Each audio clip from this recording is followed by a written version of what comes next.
ఈరోజు దేవుడు నిన్ను నన్ను అభిషేకించినాడు. ఎందుకు అభిషేకించాడు? మార్పు కలుగు చేయుటకు, మార్పు నొందిన వారు. మనం ఎందుకు అభిషేకింపబడ్డాం? మార్పు కలగజేయడానికి, ట్రాన్స్ఫార్మ్డ్ అదర్స్, ఇతరుల్ని మార్చుట కొరకు, ఇతరుల్లో మార్పు కలగజేయట కొరకు మనం మార్పు నొందాలి.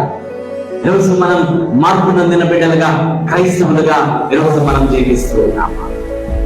ఎంతమంది అభిషేకింపబడిన మార్పు, క్రైస్తవులుగా మారిన తర్వాత మారిన జీవితం, మాటల్లో, క్రియల్లో. ఈరోజు క్రైస్తవేతరులకి ఏ వ్యత్యాసం?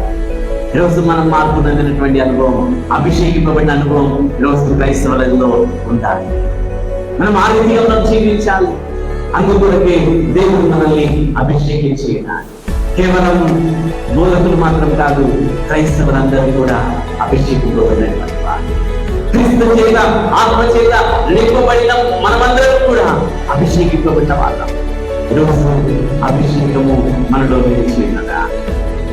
అభిషేకం ప్రకారం మనం జీవిస్తూ ఉన్నామా?